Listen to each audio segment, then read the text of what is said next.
తిరుమల ఘాట్లో నిఘా భద్రతా వ్యవస్థ డొల్లగా మారింది. శ్రీవారి దర్శనార్థం తిరుమలకు విచ్చేసిన ఉత్తరాదికి చెందిన భక్తులు స్వామివారిని దర్శించుకొని తిరుగు ప్రయాణమయ్యారు. మొదటి ఘాట్ రోడ్లో 53వ మలుపు వద్ద డ్రోన్ కెమెరాతో వీడియోలు చిత్రీకరణ చేశారు. తిరుమలలో భద్రతా కారణాల దృష్ట్యా డ్రోన్ కెమెరాలను వినియోగించడాన్ని టీటీడీ నిషేధించింది. అయితే తిరుమలకి డ్రోన్ కెమెరాను భక్తులు ఎలా తీసుకువెళ్లారు? తనిఖీ కేంద్రంలో విజిలెన్స్ సిబ్బంది భక్తులను ఏ మేరకు తనిఖీ చేశారన్నది పరిశీలిస్తే భద్రతా విభాగం వైఫల్యం కొట్టొచ్చినట్లు కనిపిస్తోంది. ఘాట్ రోడ్లో డ్రోన్ కెమెరాతో దృశ్యాల చిత్రీకరణ చేస్తున్నారన్న సమాచారాన్ని తెలుసుకున్న విజిలెన్స్ సిబ్బంది సంఘటనా స్థలానికి చేరుకున్నారు. భక్తులను అదుపులోకి తీసుకుని డ్రోన్ కెమెరాను స్వాధీనపరుచుకొని విచారిస్తున్నారు. ఈరోజు ఎవరో బయట ప్రాంతం ఒక ఆర్మీ ఆఫీసర్ అని చెప్తున్నారు. టీటీడీ అధికారులను అడిగితే అతను తెలిసి చేశాడా తెలియక చేశాడా అని చెప్పి విచారణలో వెల్లడవుతుందండి.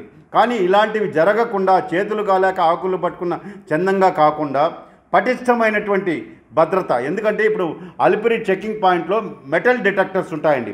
మెటల్ వస్తువులు ఏదైనా కానీ బ్యాగుల్లో ఉన్న యాత్రికులు క్యారీ చేస్తూ ఉంటే వెంటనే అది బీట్ వచ్చి దాన్ని బయటకు తీస్తారు అక్కడ ఉన్నటువంటి సెక్యూరిటీ సిబ్బంది.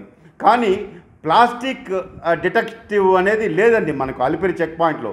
ఆ ప్లాస్టిక్ డిటెక్షన్ అనేది ఇప్పుడు అత్యధికమైనటువంటి టెక్నాలజీ. దాన్ని టీటీడీ వాళ్ళు అప్గ్రేడ్ చేసుకొని ఈ అలిపిరి చెకింగ్ పాయింట్లో ఉపయోగించాల్సినటువంటి అవసరం ఉంది.